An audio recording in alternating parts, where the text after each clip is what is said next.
ज्या भक्तांना पंढरपूरला जाणं शक्य होत नाही ते भाविक मुंबईतील वडाळा इथल्या प्रति पंढरपूर समजल्या जाणाऱ्या विठ्ठलाच्या मंदिरात दर्शनासाठी जात असतात। या वडाळाच्या विठ्ठल मंदिरात भाविक मोठ्या संख्येने दर्शनासाठी येत असतात। आपण पाहतो वडाळाच्या विठ्ठल मंदिरात भाविकांची गर्दी पाहायला मिळते। ज्या भक्तांना पंढरपूरला जाणं शक्य होत नाही ते भाविक मुंबईतील वडाळा इथल्या प्रति पंढरपूर समजल्या जाणाऱ्या विठ्ठलाच्या मंदिरात दर्शनासाठी जात असतात। या वडाळाच्या विठ्ठल मंदिरात भाविक मोठ्या संख्येने दर्शनासाठी येत असतात। त्या ठिकाणची ही दृश्य आपण पाहतोय। या संदर्भात ताजे अपडेट देण्यासाठी आपल्या प्रतिनिधी स्नेहा जाधव आपल्या सोबत विठ्ठल मंदिरातून जोडलेत। स्नेहा, आपण पाहतोय की ज्या भक्तांना पंढरपूरला जाणं शक्य होत नाही ते भाविक मुंबईतील वडाळा इथल्या प्रति पंढरपूर समजल्या जाणाऱ्या विठ्ठल मंदिरात दर्शनासाठी जात असतात।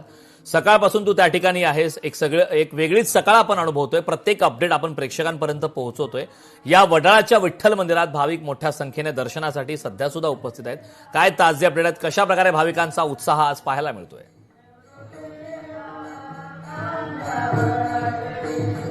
अगदीच कारण आपण पाहतोय आज आषाढी एकादशीचा जो उत्सव आहे संपूर्ण महाराष्ट्रामध्ये साजरा केला जात आहे।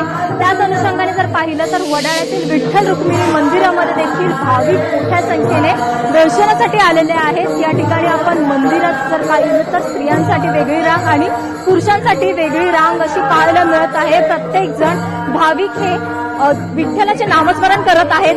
दर्शनासाठी आलेले आहात, विठ्ठलाचं नामस्मरण करत आहात, काय एकंदरीत अनुभव? एकदम छान वाटतंय।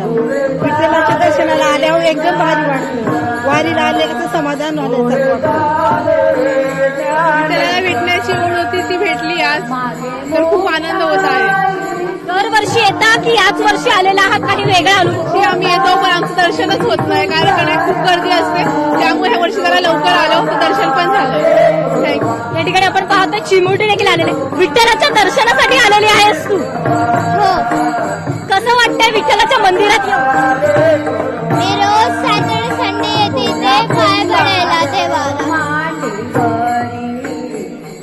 एकंदरीत आजचा अनुभव हा काहीसा वेगळा असतो। ज्या भाविकांना पंढरपूरला जाणं शक्य होत नाही ते भाविक या मंदिरात येत असतात। काय म्हणणं एकंदरीत? आम्हाला नेहमी तिथे येऊन छान वाटतं आणि खरंच असं वाटतं की खरंच विठ्ठलाचं दर्शन पंढरपूरचं झालेलं आहे।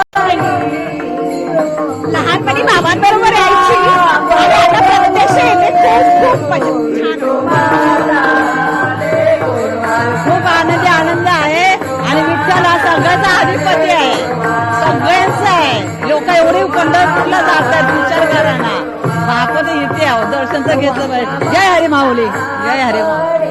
अगदीच आपण पाहतोय की इथे रांगेमध्ये उशिरापर्यंत उभे असलेले जे भाविक असतील त्यांच्या मनात देखील विठ्ठल आहेत आणि नामस्मरण करत हे विठ्ठलाची ओढ त्यांना आहे।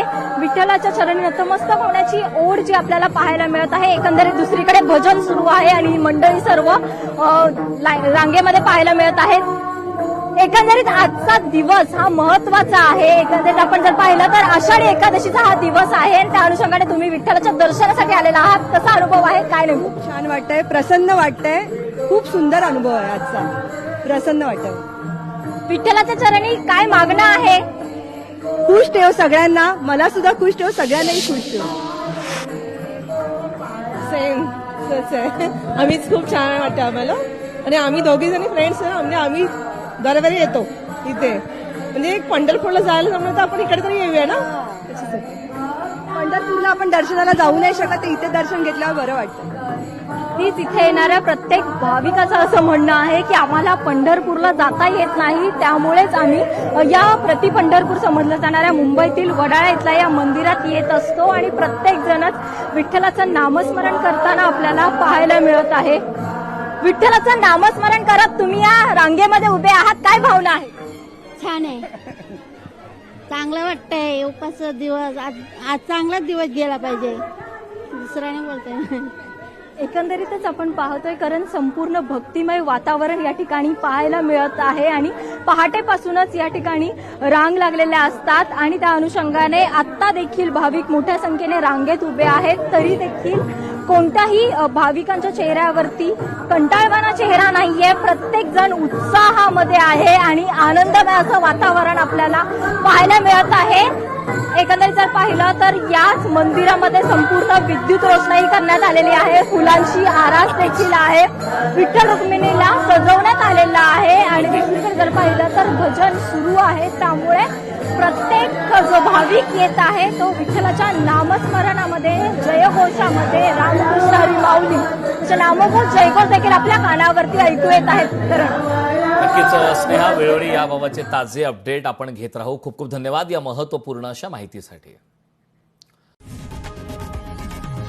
लोकशाही मराठी ऐका, पहा, जागरूक रहा.